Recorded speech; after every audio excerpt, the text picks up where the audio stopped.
Hello and welcome to Resource Report, where we share with you important information about local nonprofits and resource organizations that support the community we share, produced by Pathways to Agency. I am your host, Rainmaker. Today's guest is TraeAnna Holiday, Communications Director of the Washington State Office of Equity.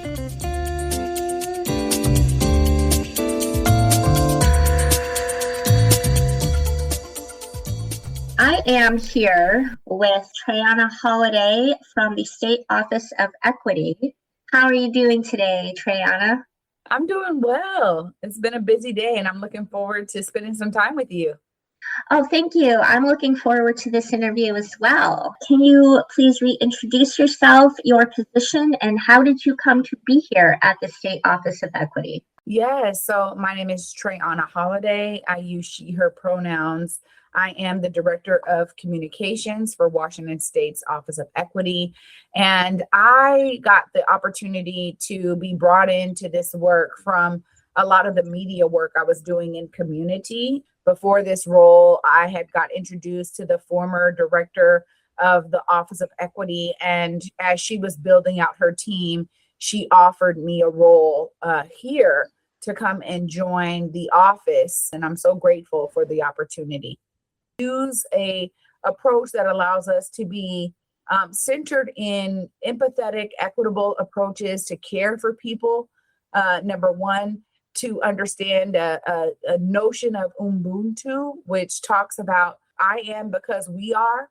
So there's this constant connection that we have to have at the office about how we're serving Washingtonians and how we're assisting agencies to serve Washingtonians better in a more equitable way. Okay, it sounds like we're in the same line of work. Nice.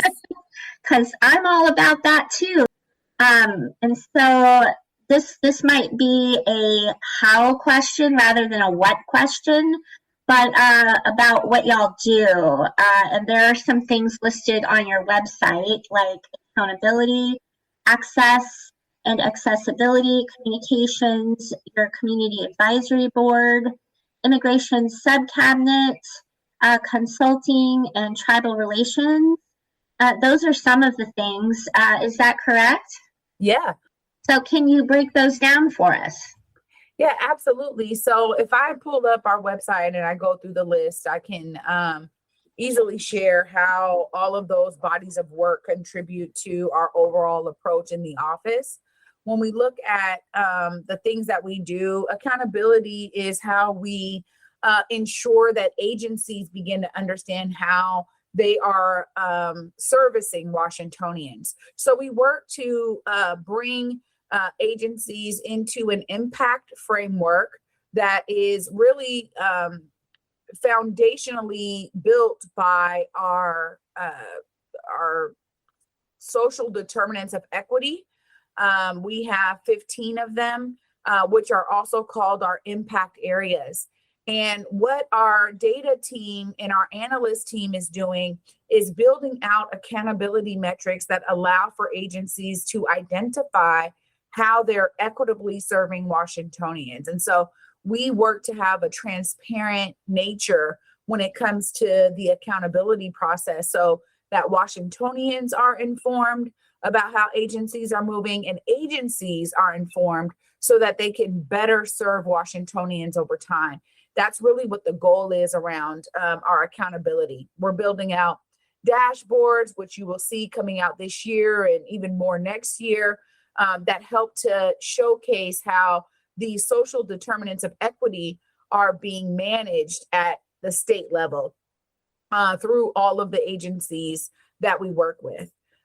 For access and accessibility, we are building out a universal access and belonging plan that will then be enacted through state government to ensure that agencies have an approach to their work that embeds a foundation around access and accessibility. This is language access, disability access. We also have our digital accessibility. So that part is on my team where we make sure all of the communications we produce and we publish are accessible to Washingtonians, right? That we are using accessible strategies and techniques that are available to us now, and trying to stay engaged on those techniques as they mature over time. So that's a lot of the work around access and accessibility. We want Washingtonians to get the information in the language they need, so that there's no barriers to access for any Washingtonian to be informed and engaged in the ways that state government is working to serve them. For communications, which I have the pleasure of leading, we really work to ensure our communications are not only accessible, but that they are reflective of the work that we are doing as an equity staff in total, and amplify some of the other work that's happening across other agencies in state government. We work to make sure resources are easily available, and that people can know about what we're doing by having constant opportunities to learn about our work through our newsletters, our website, our social media accounts. We really are being strategic about how we produce and publish different forms of communication to keep not only state agencies and state employees informed, but Washingtonians as a whole.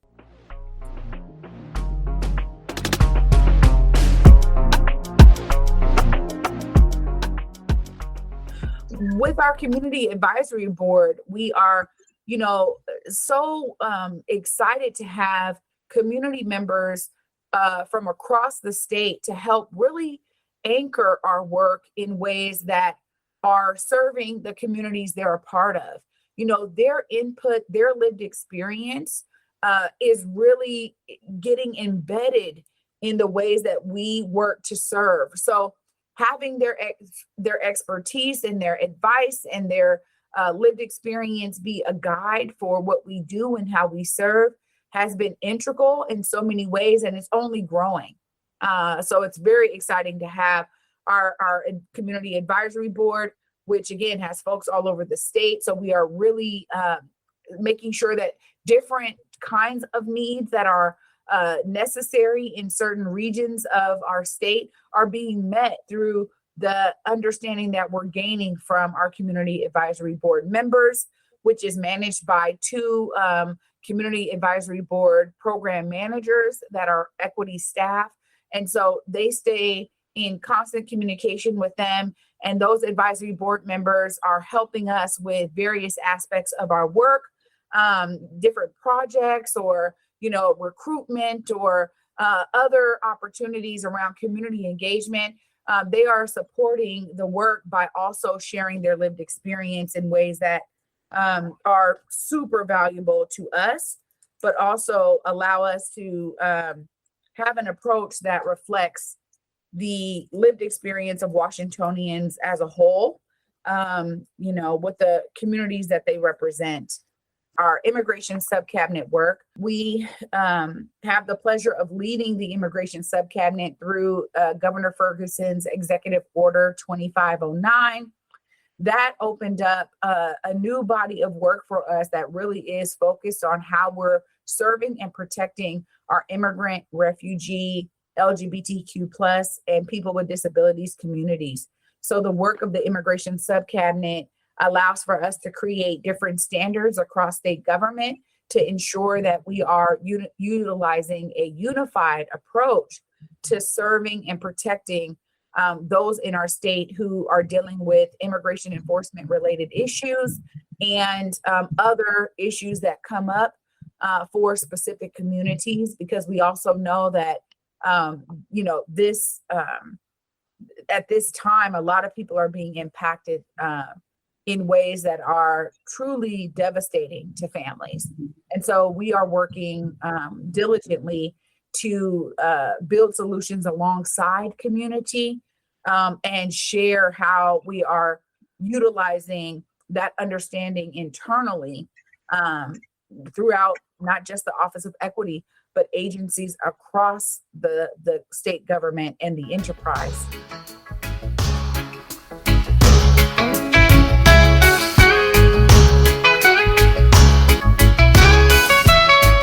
And then you have the tribal, the consulting and tribal relations?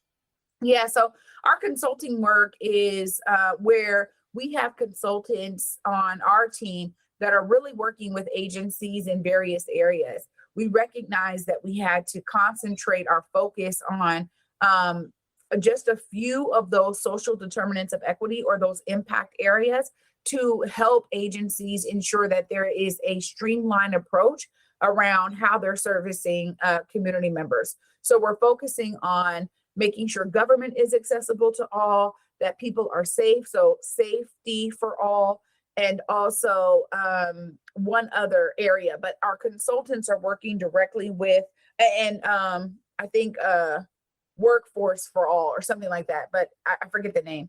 But our consultants are working with multiple agencies. I think right now our consultants have maybe between 15 and 20 agencies on their book of business, where they are helping agencies through some of the ways to build equitable practices around those impact areas. And then lastly, we have our tribal relations team, who we understand the sovereign nature of our tribal communities across the state. Our tribal relations team has built a manual in terms of how to properly engage with tribal communities. Our team is from the tribal community and brings their lived experience to this work to ensure that there is a proper approach to incorporating tribal sovereignty and tribal understanding and engagement in our work. And then you also have the how would be the strategy and the plan. There was something about our strategy listed here. Can you talk about that? Yeah, so when we think about the work that we do, we really want to make sure that we're, first of all, like it says there, centering humanity in everything we do. We have government is difficult for a lot of folks to understand. So when we think about small cabinet and cabinet agencies, there's a delineation that oftentimes doesn't mean much to Washingtonians, but we are helping them have a real engaged approach that allows relational partnership to be a guide, especially when we talk about how to engage community members. We move in a relational way. And so we share those relational approach techniques with other agencies. We're also, through the impact team and the work they're doing, they're creating that baseline to understand where agencies are, and then helping to guide them through a targeted universalism approach to ensure that they all understand how to embed equity as a foundation to their work to serve everyone. You know, we had to be realistic that government, although it's here to serve everyone, there's a lot of folks who feel like they're not being served. So we have to be intentional about how we close that gap and make service real for every Washingtonian. And so that's why these impact assessments that the team does, the consultant team, that is helping them understand where an agency is currently and how to guide them through, so that those equitable approaches are then just a part of what they do and how they do their work, not something outside of that. So that's a major part of our strategy. Can you give an example of like an anecdotal example of that would show what that might look like? Yeah, so right now there's some work happening around some executive orders. We talked about Executive Order 2509, but there's another executive order that is making sure Washington State jobs are accessible to everyone through, I believe, Executive Order 2404. And so we are working with HR and other agencies, that because there's a centralized HR, but we're also working with other agencies to have a standardized approach to ensure that we are looking at skill-based approaches to resumes and recruitment efforts, and it not being based on, you know, the degrees maybe that they have, but can they do the job? Do they have the skills to do the job? So removing barriers to access to jobs is a one of the approaches that we're taking as an example. That sounds really great, especially so myself and actually another friend are we're homeschoolers, right? And so our children who are approaching that age, like one is 16, mine is 20, moving through DDA services, what is that? The Developmental Disability Association, where not just are we accessing support services, and we want to have them obtain viable income with work, but we're also homeschooling them, so we don't fit in the neat academic boxes, right? So something like that would definitely be helpful to young people or even older people with disabilities to move through processes like that. Yes, absolutely. That's great. And another thing that comes to mind where something like this might be applicable is, there are the homeless individuals, right? And there's a lot to unpack with that all of the situations with our homeless individuals, because their brains are literally suffering from being in survival mode. And so there's processes that are shut down, which, sets them a bit apart. So in a sense, they would be also moving through disability type of services and trying to get on their feet. And then some of the things that are also impacting our homeless community, particularly over here in Olympia and Thurston County, are the homeless encampments that we have over here. And there are city ordinances that really make life difficult. Like, you can't, literally, it's illegal for them to find a place to sleep. That's not a shelter. And many shelters do not have the space to handle everybody.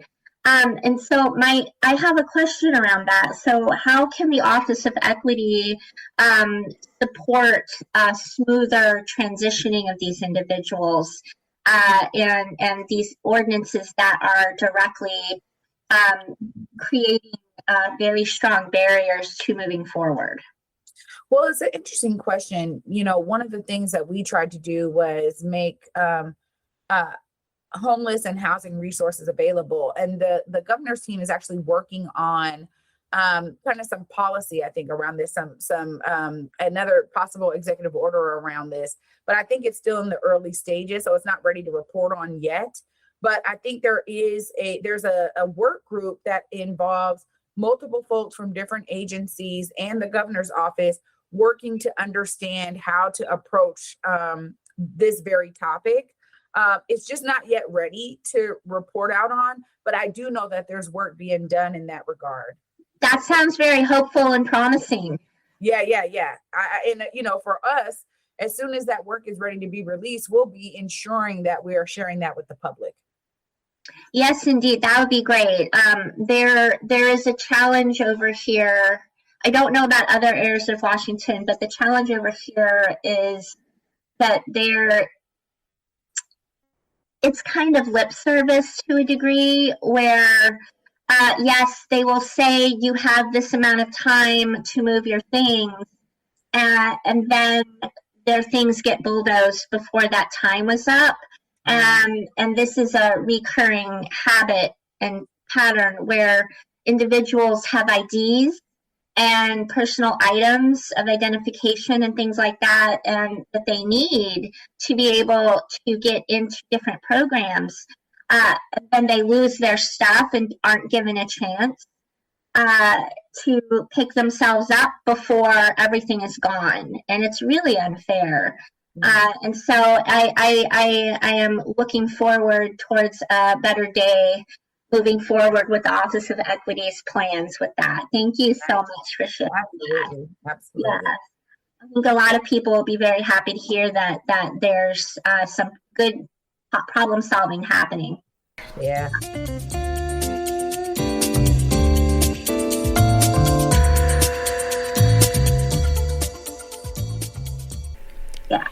And then that kind of moves us into the legislative priorities. So for our legislative priorities, and you can see here, we have a legislative team that really focuses on tracking equitable policies that are introduced in any legislative when the legislation opens. So we work on the equitable policy recommendations. We try to partner with other agencies to co-create different strategies around legislation and policy, but we really love tracking where equitable practices are introduced through policy and ensure that that Washingtonians know how those bills are moving through the legislative process.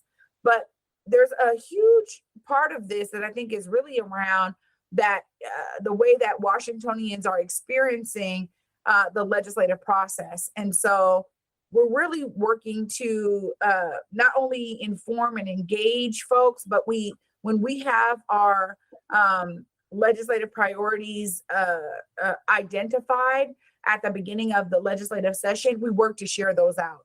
And of course, they change in any different session, right? Because there are certain things that have been brewing for some time that are ready to hit the floor when the legislative process opens, and we share those out. Again, in the bill numbers, how it's moving through from the Senate to the House, and Ways and Means, the committees, we work to ensure that people understand how things are moving. I think there's a gap because I know for me as a community member, if I'm not aware of certain policies or legislative ideas that are moving through the process that could impact me as a Washingtonian, then I don't know how to track it. I don't know how to follow up on it. I didn't know that it was introduced. So we're really trying to bridge the gap of understanding so that folks understand, hey, here are some of the bills that we're tracking because these are, connected to our body of work, even if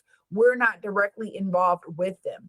And so we try to do that. We also, there are times where we are able to work to do agency request legislation, and we have developed a process internally for that as our legislative team has been maturing over the last year and a half. So that's kind of how we work through the legislative session, is to identify those bills that are introducing equitable approaches, follow and track them, and keep community engaged. I love the sound of all of that because that's really what I'm about also is how can we help people know what's happening? Because if you don't know what you don't know, and if you don't know what's happening, how can you make choices for yourself, right? Mm-hmm. I love that. And it sounds like that's a good segue to the next section, which is the resources. And then you have a nice hefty list there: resource library, community engagement toolkit, community compensation guidelines, funding opportunities, plain language, guidance to agencies, and your state contracting resources. Can you break all of that down for us, please? Yeah, this is quite a bit, right? It is, yes. But again, I think the mandate for our office is RCW 40.06D, overall.06D, and it basically says we are here to increase this access. So when we think about resources, we know there are a lot of service-facing agencies that focus on resources to folks. We have been trying to be a conduit for those resources through our waforall.wa.gov site.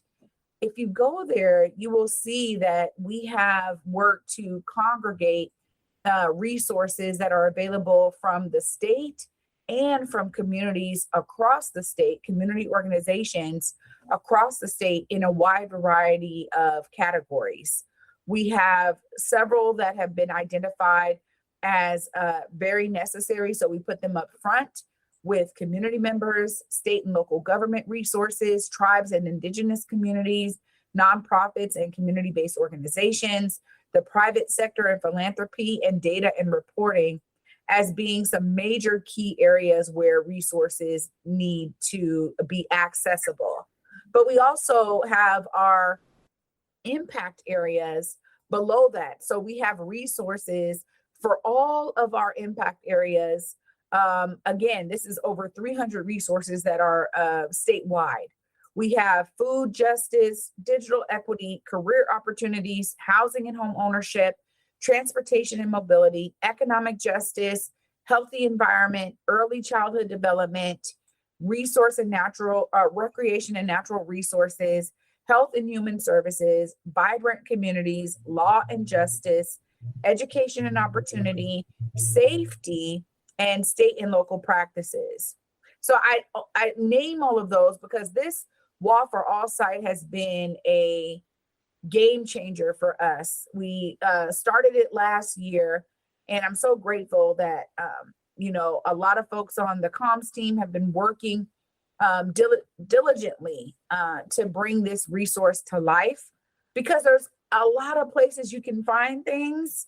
And again, it's hard if you don't know which place to find something. So we work with agencies to amplify their current list of resources, and we gather resources from community members, organizations, institutions, leaders, everyday folks who have a good resource to share. There's a way to easily share their resource right on the website. There's a form they can easily fill out. We then are able to put it in the right category on the website.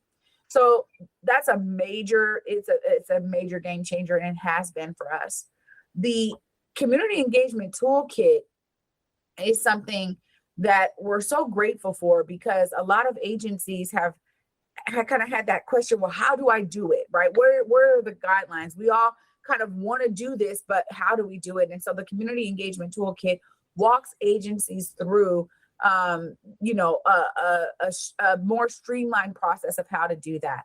It helps them understand how to plan accordingly based on what their project is or their engagement opportunity is. It gives them tools for that and templates, as well as best practices for engaging with our communities, our community members statewide. So we help them. We talk about how to use this toolkit. We give them the information. We have, project manager on our end who can also support in terms of if they need further consultation on utilizing the toolkit. We try to do that and make it really accessible for agencies. Our community compensation guidelines is another amazing approach that Washington is taking to compensate community members when they do participate in agency work groups. If they're doing work and bringing their lived experience to government work, they should be compensated for it. So the community compensation guidelines really help agencies understand how to pay community members when they play a huge role in shaping public understanding or public policy within any agency, how they incorporate their lived experience to make government more accessible for folks who are like them, because you have to have those folks at the table in order to understand how to serve community better. So that's what our community compensation guidelines does. And again, these are amazing tools that state agencies get to utilize so that there is a streamlined approach that is established for agencies to ensure not only the importance of community engagement, but now they have a blueprint. They have a way to do it. And so, folks who know, say, I don't know what that is. No, we have a way for you to engage, and we have a way for you to pay folks when they do engage. And those toolkits are right there for them and the guidelines are there for them as well. Our funding opportunities, we have that available on Law for All as well, but we realize that sometimes folks are just looking for where are grants, where is funding from the state level. And so we wanted to make that very clear under our resources that there is a way for them to be engaged and find out that information. So we work to partner with different agencies who do have funding opportunities, and we just direct people right back to those other agencies. We ourselves don't have funding that we give out to community, but we know that there are service agencies who do that work. So we just work to amplify and uplift the work that they're doing in state government.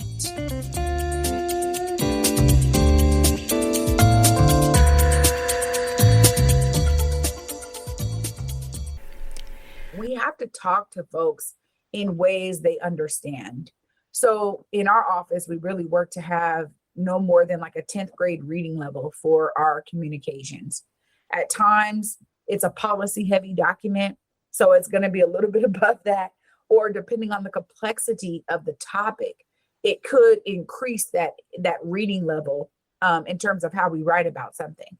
But we really work to not only do it internally as an office, but to share with other agencies how to do it. And the governor's team has an extensive list of plain language resources. We just wanted to put like a kind of short, hey, this is how you can do it, opportunity together for folks to know exactly how they can speak in plain language. We just have a few resources here. And then we also like direct folks back to some of those broader resources. So our work is to really continue to amplify what's happening, what's available already in state government.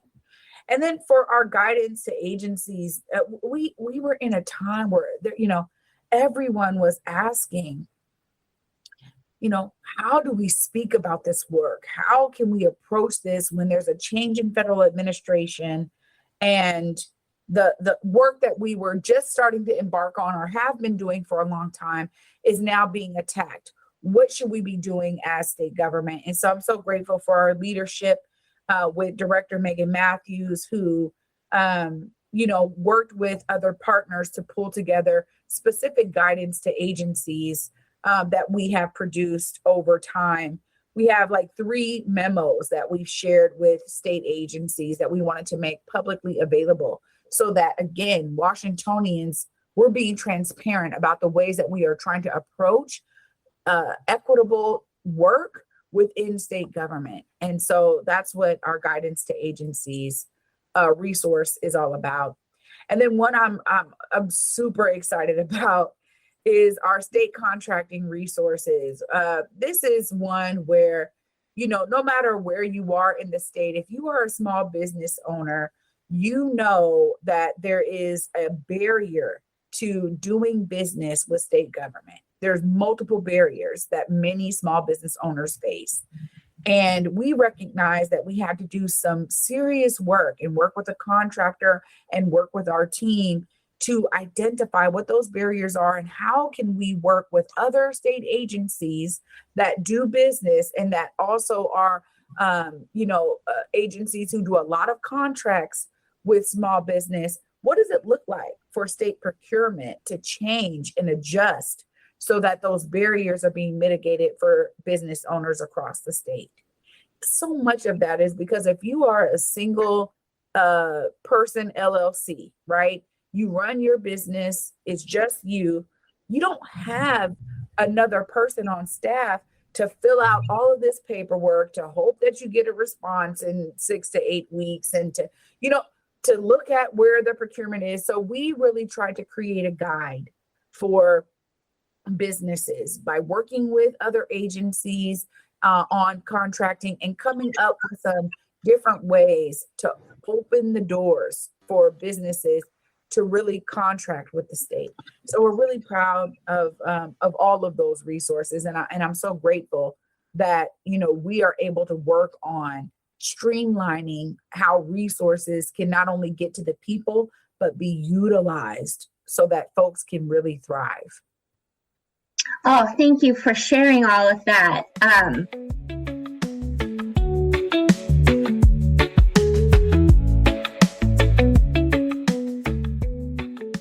The Media Library and the When We Belong podcast. I was so excited to see that y'all also had a podcast. Those are really well done. Thank you for having them. The legislative sessions, the videos, newsletter, convening videos, equity learning videos, equity statements, Equity Ain't Dirty videos. I love that. It's such great stuff y'all got there.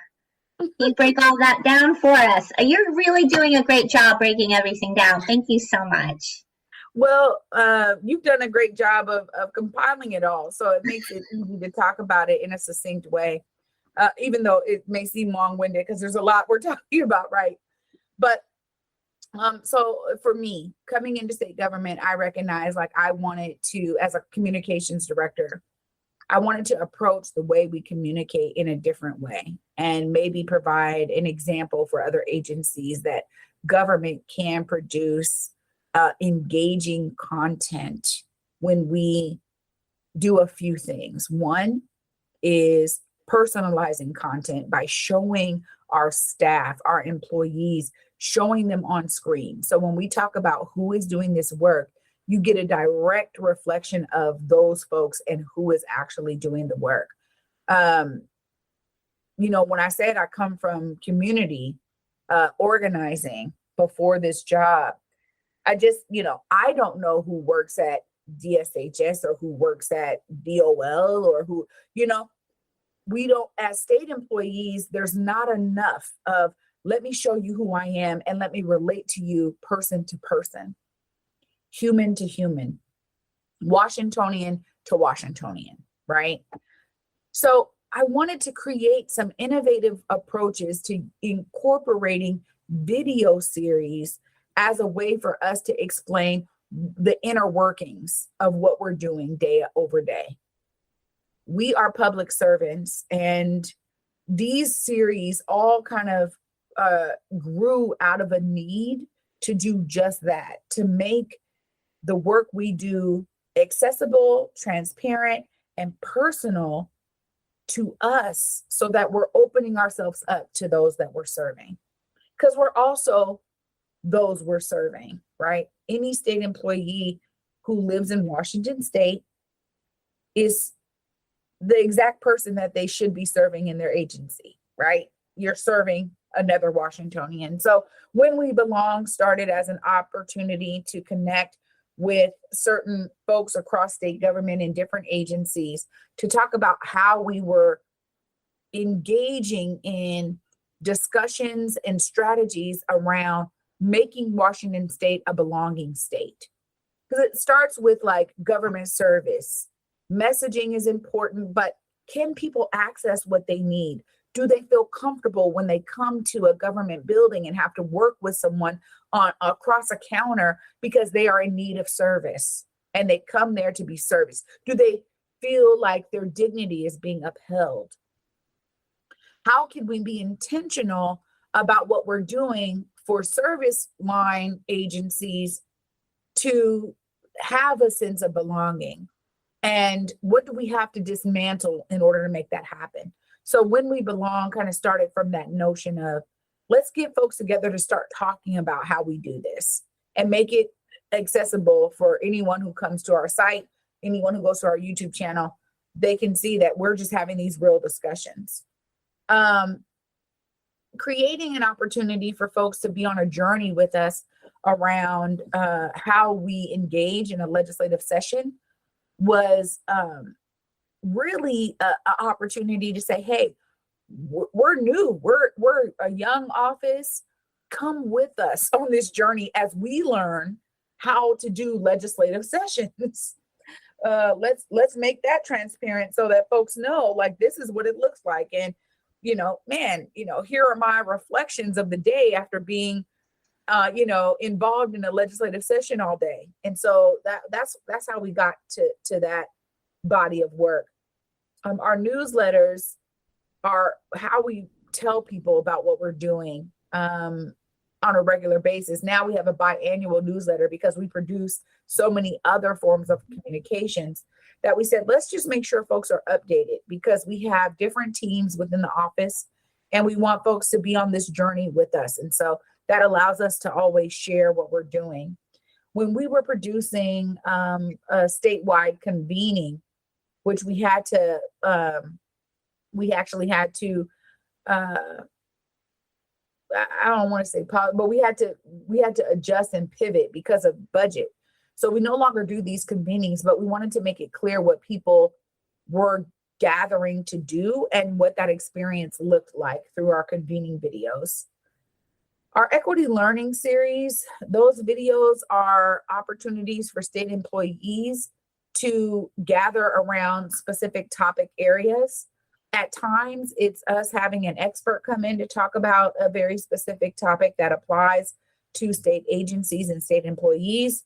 Other times, it's amplifying what another agency may be doing really well, kind of sharing best practices and different techniques and approaches to the work. And then our equity statements are drafted by our team as a collective. We work with our equity employees because we have, as a remote office, we're I guess in a great position to have lived experience from all over the state be within our equity staff. And so when certain, social conditions happen that are impacting different identities and different cultural backgrounds, we want folks to be able to share their specific reaction to that in a way that allows us to get these statements drafted. We want people to know that we are also like them.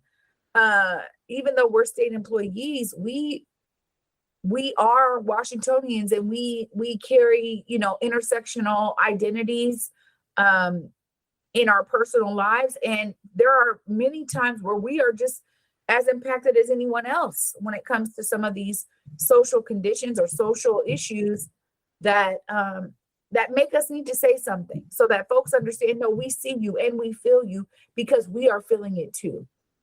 That's what our equity statements do.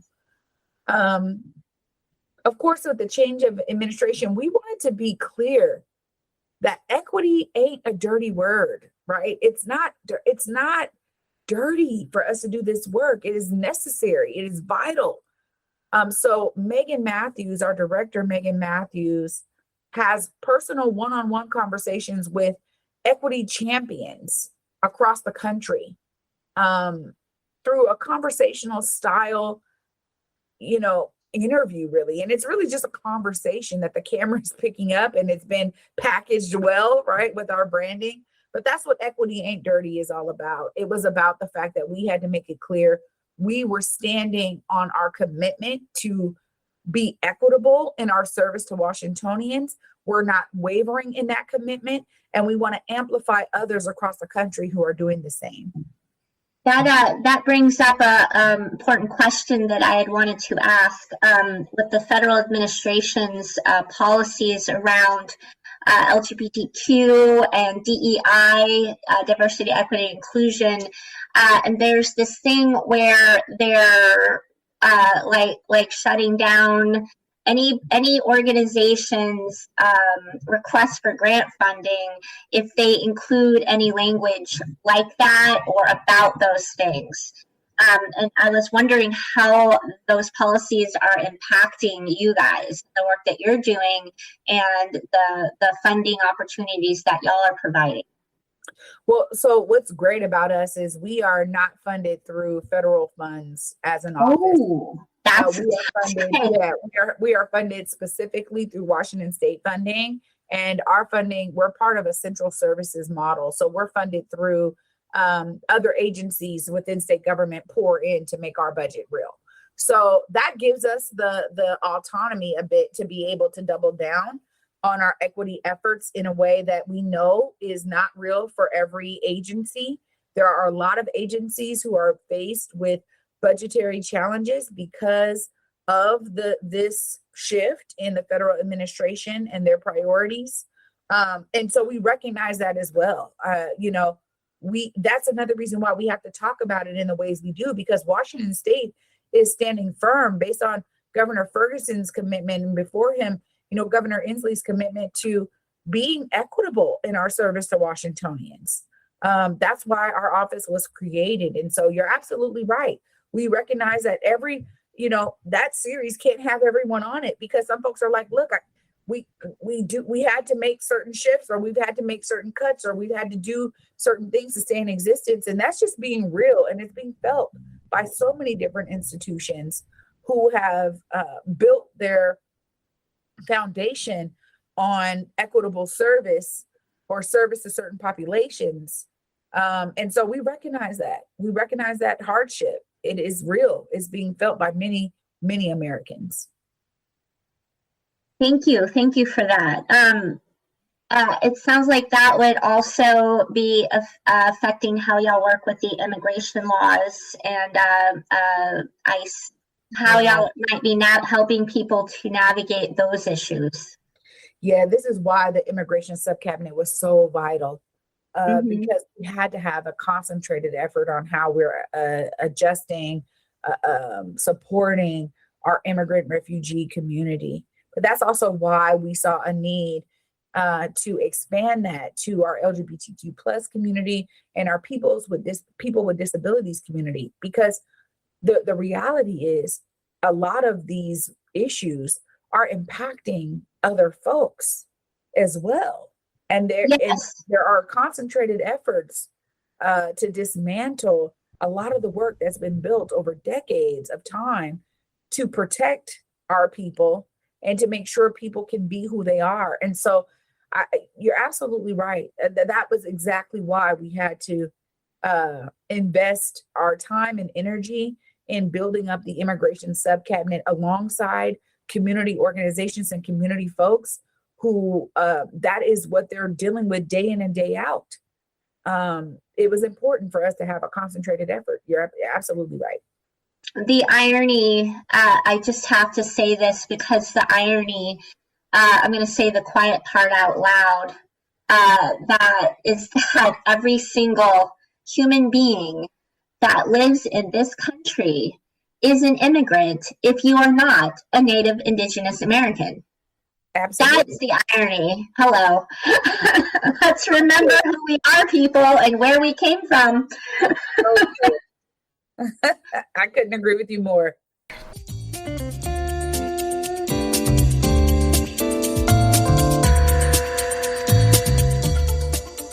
How can people get involved? It looks like there are different ways for that. You have partners in equity, volunteering with commissions, community advisory board that was mentioned earlier. Yeah. This for me is a big, big push. We have ways for folks to be engaged and informed in the work by subscribing on our website. There's a button, there's a pop-up that says subscribe here. There's also a button down below that says subscribe. And it's because we know that it's important for people to get information.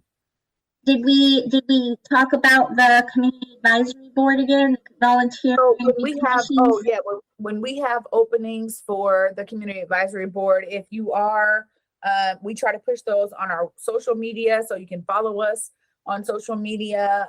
Look up the Office of Equity; it'll pop up. You can,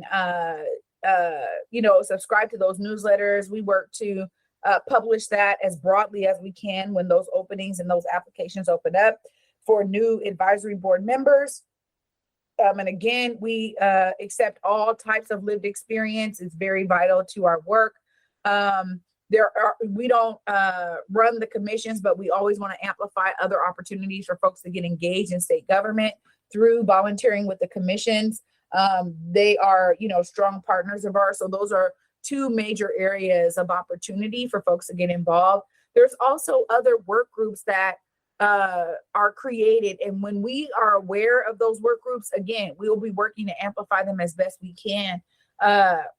So I encourage folks to follow us on social, and when we have opportunities, whether it is, job opportunities or opportunities for folks to get engaged, we always blast them. And so for some people who are going through, say, DSHS work source solutions kind of thing, you can go and log in and there's all the job opportunities they've got to go look for. So they can find those opportunities too there, yes? Absolutely. Yep. Mm. Our jobs are always posted in the same ways as those job listings that come up through WorkSource. Oh, cool. And I heard you say that you recognize that there are individuals who are not able to access things online. So I love the sound of that, because we take this whole transcript and we print it into free zine booklets that are distributed in the community. So we have analog right there material. So I wonder, it sounded a little bit like you said you have publications that get printed out as well, yes? So our publications don't automatically get printed out, but we're working to build out our engagement strategy. I just am about to hire an engagement manager to help us build that out, because we want to make sure that we are not only just pushing things through our digital platforms, but that we are also increasing our reach by connecting with smaller media outlets across the state who have those trusted messenger models in their communities that can then share information in ways that make sense for their communities. So things like that, creating, smaller ads for radio stations that allow us to do some free kind of PSAs and push those out, right? Looking at different colleges that have studios where we can push out PSAs to, folks on campuses. So we're looking at a lot of different strategies to incorporate over the next, I don't know, however much time, to really make sure that our analog strategy is very strong. I can hook you up with Chaos Radio. Oh, nice. That's where we air. Yes.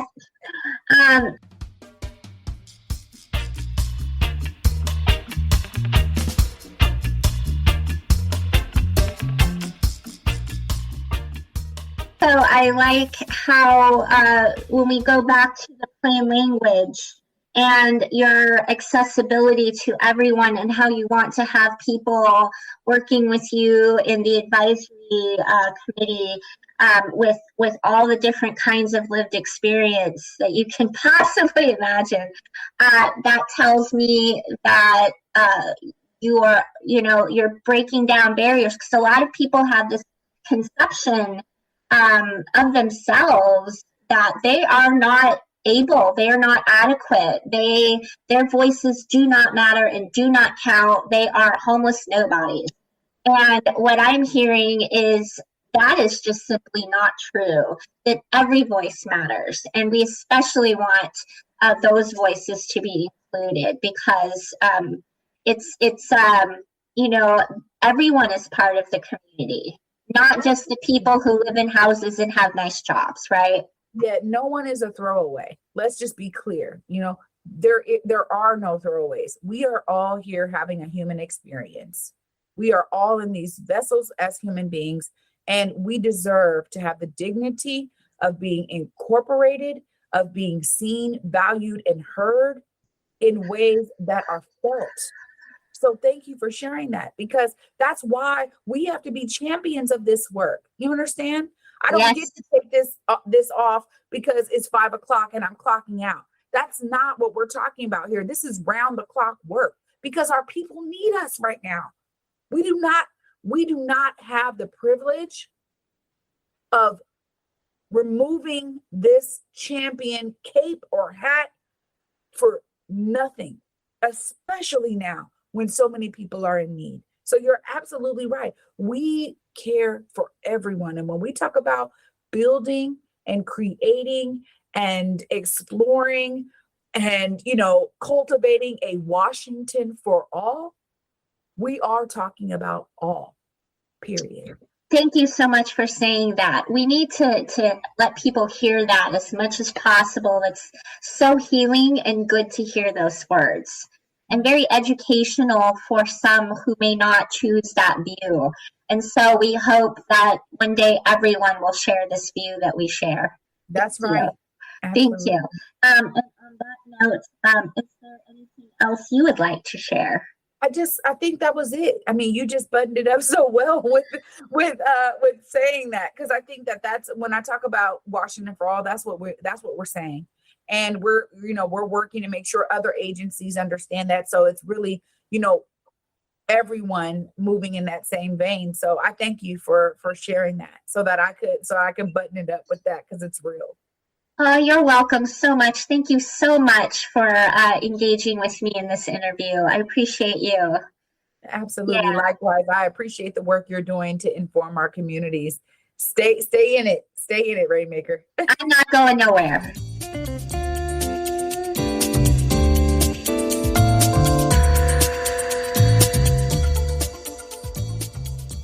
TraeAnna presented an amazing breakdown for us of all the information you can find on the Office of Equity's website. If you would like to find out more or get in touch with them, go to equity.wa.gov. Email them at info@equity.wa.gov. Call 360-902-3335. And for TTY Relay, dial 711.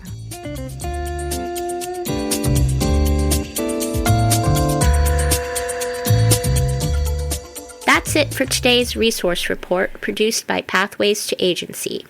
At Pathways to Agency, we are driven by the belief that everyone should have the tools and support to achieve their goals and thrive in their communities. Our mission is to bridge the gaps in understanding, accessibility, and trust by connecting individuals to resources and sharing information and processes that can lead to personal and community growth. Resource Report offers information about existing and emerging nonprofits and resource organizations. Find out more at pathwaystoagency.org. You can also find our shows archived indefinitely on rss.com/podcasts/resource-report. Till next time, and thanks for listening.